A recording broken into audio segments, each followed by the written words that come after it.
Hi, I'm author Stephen McGee, and I wrote the book Health Forensics and Hypoxia, Mental Illness, and Chronic Fatigue. That's me.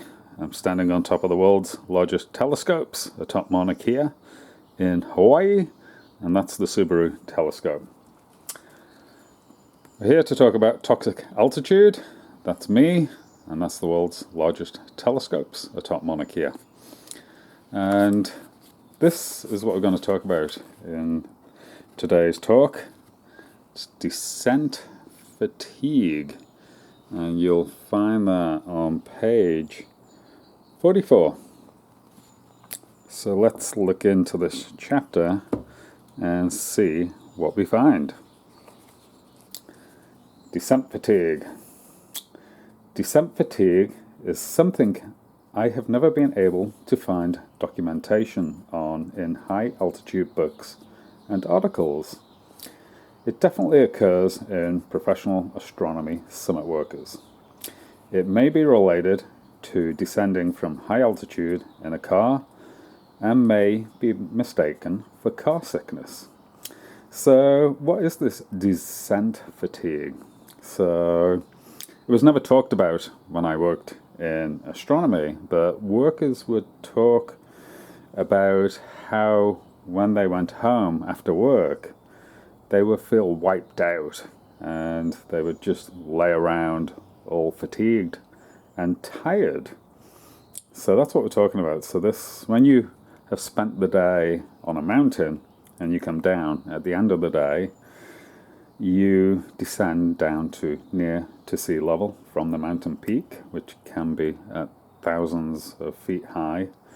Typically in astronomy, you're kind of on mountains between 6,000 and up to probably around 18,000 feet. Depends on the location in the world that you're at. So the altitude varies a lot in high altitude astronomy.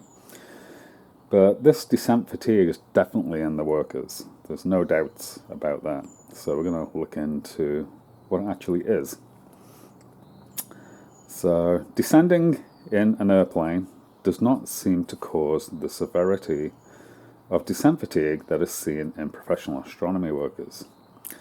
This seems to be related to the more rapid descent of the airplane, typically 20 minutes, as opposed to the 1 hour that it takes in astronomy to go from 8,000 feet to sea level. So the facility I first worked at was close to 8,000 feet. So that's why we're talking about 8,000 feet. So they get in a car and they drive down to almost sea level. Depends on where the worker is living. Most of the workers live generally between sea level and a couple of thousand feet. So that's where they're going to from the mountain, and then they develop this descent fatigue. So I've kind of noticed when I fly, the more rapid descent of the 20 minutes doesn't seem to trigger it. So the thing that I'm looking at is that this seems to be related to the rate of descent. And descending at 8,000 feet per hour seems to trigger it.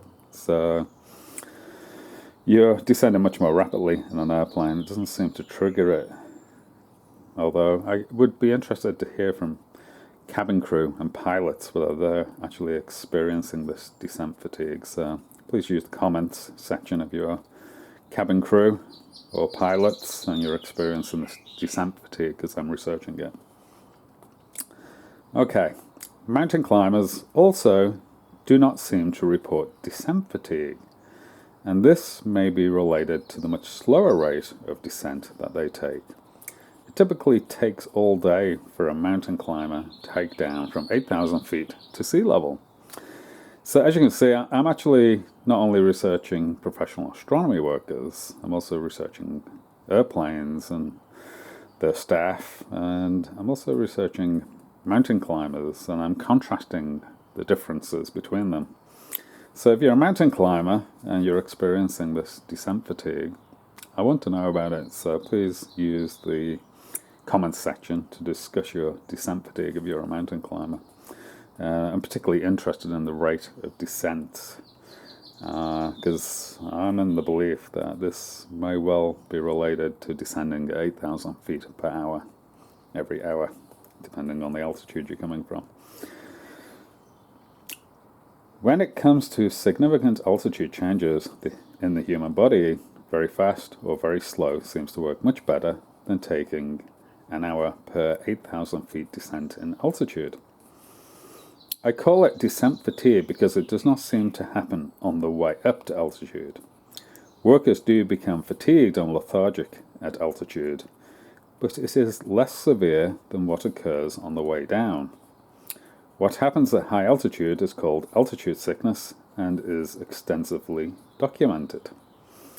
So I'm going to talk a little bit about what actually happens when you go up to altitude.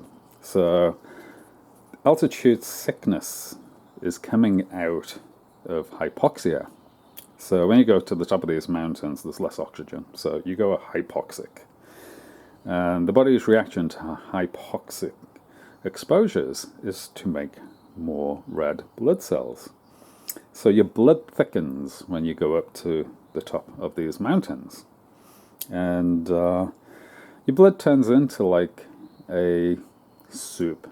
I think that's the best way to describe it, a thick soup of red blood cells, because your body goes into an overproduction of red blood cells to try and oxygenate it. So you have less plasma and far more red blood cells, so everything changes in your body. It causes everything to change. I'm not just talking about one or two changes. I'm talking about a huge amount of changes that occur throughout the body when you go up to altitude. And that's probably the biggest changes. Your blood thickens, and thickened blood can lead to clotting issues. So you may start experiencing clotting issues.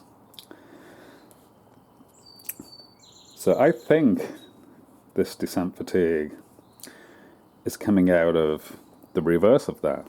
And when you descend, you go back down to sea level, and at sea level, the opposite effect has to happen. So your body has to kill this excess production of red blood cells it did while you were up at altitude and had altitude sickness from it. So you go down to sea level, the body starts killing off all this overproduction of red blood cells, and I'm of the belief that's what triggers descent fatigue. So it's the body trying to recover from altitude sickness, and it shows up as this descent fatigue. So what does descent fatigue do to a person? So this is what I hear from the workers and my own experiences when I've had it. So fatigue, lethargy, tiredness, sleepiness, low energy, may fall asleep, may develop mental issues, irritable, emotional, moodiness, may not be following conversations, lack of interest in talking. So I've actually seen this happen in people that come down from mountains. So when I come down from a mountain and I'm with a person, because I'm an altitude researcher, I watch that person. And this is what I see in them. So they're irritable, emotional, moody. They may be falling asleep. I've seen that. And they're just not interested in talking. There's something significantly wrong with them when they come down from altitude. After descending from high altitude in a car, it is wise to pay attention to your passenger's health and also your own health. You may need to stop the car and take a nap if you are experiencing descent fatigue. If you continue to drive with severe descent fatigue, you may cause a car crash and possibly injure or kill yourself and your passengers. So I've seen that many, many times. You start getting drowsy to the point where you're fighting sleep. And it's super dangerous in a car. If you're driving a car, you can kill yourself with descent fatigue. And you may kill everybody in the car. You may kill everybody around you that you hit with that car. So it's a very, very dangerous condition. And professional astronomers, some of them, have mysteriously died in driving accidents. So there's definitely something strange going on in professional astronomy workers with driving accidents, and it may be coming out of this descent fatigue. Descent fatigue can clear up within a few hours after reaching sea level. It seems related to the time spent at altitude, and the longer a person has been atop a mountain, the more severe the descent fatigue becomes. It can take an overnight sleep to resolve in many mountain workers. They drive down the mountain at the end of their workday and collapse into a chair at home in the evening before having an early bedtime. So that was kind of my routine. So I would do the mountain day, and the mountain day is toxic. It just makes you super sick with altitude sickness. And on Mauna Kea, what these guys are doing on top of Mauna Kea is they're developing summit brain. So this guy right here, he has summit brain. So his brain functioning is off, and that's called high altitude cerebral edema is its official name.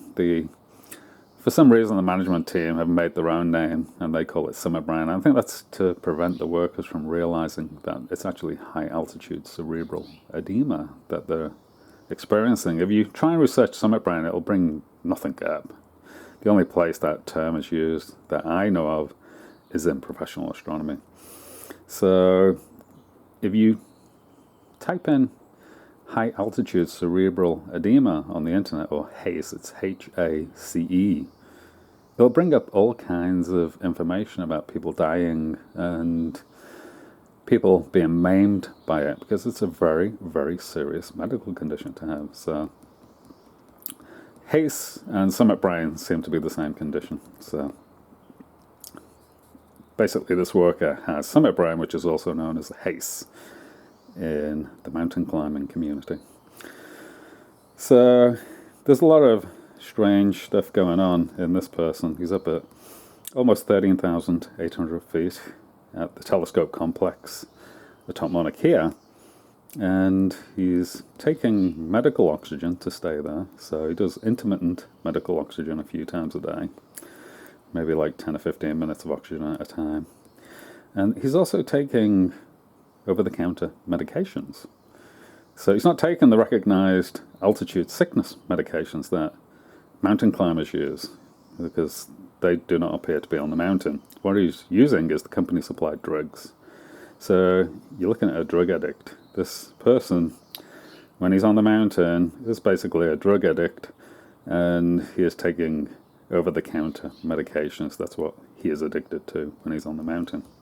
And it's a pretty similar story in most workers up there. So descent fatigue may have its root cause in ischemic reperfusion injuries, IRI, systemic inflammation, and hormone disruption. My altitude testing was shown that descent fatigue is treatable with supplements, and we will look into this later in the book. So it's important to realize that all the body chemistry is off in this person. He's up at 13,800 feet almost, and he has significantly changed body chemistry. And that change in body chemistry is extensive. And as mentioned here, goes into hormones, hormone disruption, inflammation, systemic inflammation, hormone disruption. All the pressures are off in the body, so heart pressures and lung pressures change. So a lot of weird stuff is happening to this guy on the mountain. So we're going to wrap this up. Descent fatigue occurred in most mountain summit workers I knew. So it was common for me to chat with people about how fatigued I was. And they would say, yeah, I get the same thing. So I lost count of how many people gave me that reply when I would talk to them about it. So they know about it. The workers know this is occurring. And high altitude sickness has progressed. And this seems to now be called reverse altitude sickness. So you go on the internet and type in reverse altitude sickness. You'll find all kinds of stories of people experiencing altitude sickness at sea level. So altitude sickness now starts at sea level and is called reverse altitude sickness. And this reverse altitude sickness, the characteristics of it are the person has come down from high altitude to sea level and has become sick at sea level. So I do wonder how much of this reverse altitude sickness is matching with this descent fatigue. And if you're experiencing descent fatigue, you're in a high altitude job, you experience this descent fatigue when you come back down to sea level, I'd be interested to hear about it in the comments section. So please do use the comments section to document your experiences. So that is descent fatigue, and it's in the book Toxic Altitude. And this book, although it's written about professional astronomy and high altitude workers, it's as applicable to anybody who's in the field. So, you know, if you're a pilot, cabin crew, you're a long distance truck driver driving all over the USA, you're driving up to high and very high altitudes and back down to sea level, so you're getting high altitude exposures. Mountain climber, hiker, skier, anyone who's going up and down to high altitudes, this book will have a lot of information for you. The problem with this toxic altitude is it leads on to hypoxia, mental illness, and chronic fatigue in some people, as it did in me. So this book talks about that sickness and how I treated it. And health forensics is an interesting read, because when I wrote this book, I hadn't made the links across to the altitude at that point. So it talks about the sickness I was looking into before I made the links into altitude and wrote these books. Please like the video, please subscribe to the channel, and I wish you the very best of health. Thank you.